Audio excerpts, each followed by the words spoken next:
প্রিয় দর্শক শ্রোতা, কেমন আছেন? আশা করি ভোট পরবর্তী দিনে সবাই রিল্যাক্স মুডেই আছেন। আর যারা জয়ী হয়েছেন তারা আছেন নানা রকম রঙিন স্বপ্নে বিভোর। সত্যি করে বলুন তো, আপনি যা চেয়েছিলেন তা কি পেয়েছেন? যেটা হওয়ার কথা ছিল সেটা কি আদৌ হয়েছে? আগামীতে আমাদের চলার পথ কি মসৃণ হবে, নাকি আমরা পিছনের দিকেই হাঁটব? বুক ফুলিয়ে মুখ ভরে স্বাধীনভাবে কি সাধারণ জনগণ তার বাক স্বাধীনতা প্রকাশ করতে পারবে? যদি না পারে তাহলে কি আমাদের বোবা হয়ে থাকতে হবে? হ্যাঁ দর্শক, ভবিষ্যতে সেটা বলে দেবে আশা করি।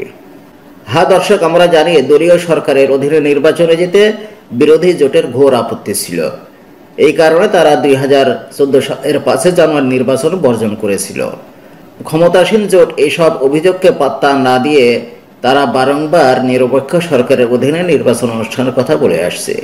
সাধারণ মানুষ এসব শঙ্কায় থাকলেও শেষ মুহূর্তে কিছু একটা হয়ে যেতে পারে এই আশায় ছিলেন তারা। গত কয়েকদিনের ফাঁকা ঢাকার চিত্র দেখলে এটা খুব সহজেই অনুমেয় হয়।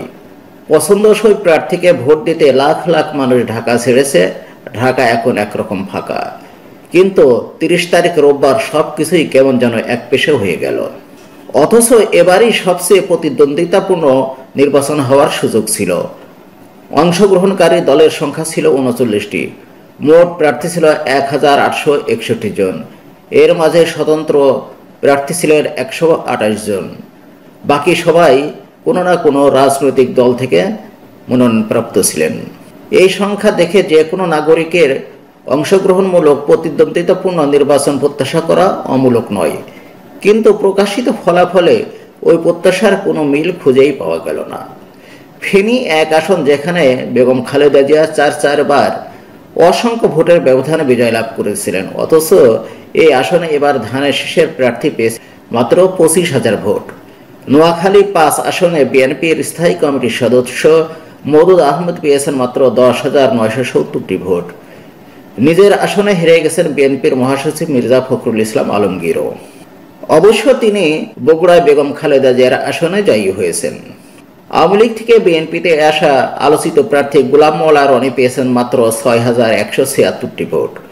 এই ফলাফল দেখলে সহজেই বোঝা যায় নির্বাচন কতটা প্রতিদ্বন্দ্বিহীনতাহীন হয়েছে। নির্বাচনের ঠিক আগে ডক্টর কামাল হোসেনের নেতৃত্বে জাতীয় ঐক্যফ্রন্ট গঠন করার পর গণতন্ত্র পুনরুদ্ধারের প্রতি জোর দেওয়া হয়েছিল। অন্যদিকে ক্ষমতাসীন মহাজোট উন্নয়নের ধারা অব্যাহত রাখতে ভোট চেয়েছে। কিন্তু নির্বাচনের ফলাফল যা হয়েছে তাতে এ কথা বলা কি যাবে যে উন্নয়নের ধারা অব্যাহত রাখা আর গণতন্ত্র পুনরুদ্ধারের লড়াই হয়েছে? উত্তরটা হ্যাঁ হলে দ্বিমত পোষণ করবেন অধিকাংশ মানুষই।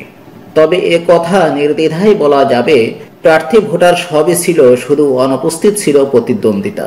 এদিকে ভোট দিতে না পেরে ঢাকা 8 এবং ঢাকা 9 আসনের সাধারণ ভোটাররা এক পর্যায়ে বিক্ষোভে নেমে পড়ে। এই প্রসঙ্গে প্রধান নির্বাচন কমিশনারকে উদ্দেশ্য করে ঢাকা বিশ্ববিদ্যালয়ের আইন বিভাগের অধ্যাপক ডক্টর আসিফ নজরুল বলেছেন, এমন লোকের অধীনে নির্বাচনে আওয়ামী লীগের 300 আসনেই জয়ী হওয়া উচিত ছিল।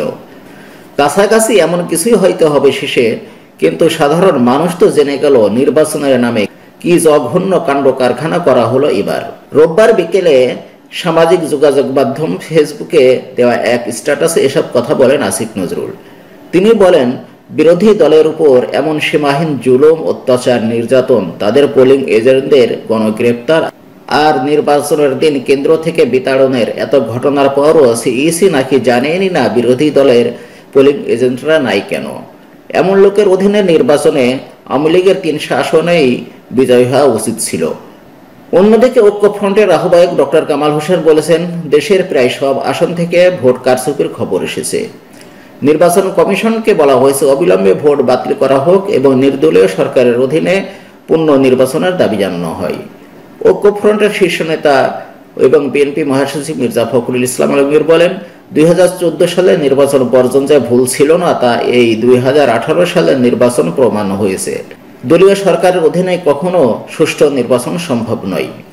দর্শক, আশা করি সাথেই থাকবেন। নির্বাচনের আরও চমকদার তথ্য নিয়ে আসছি খুব শিগগিরই।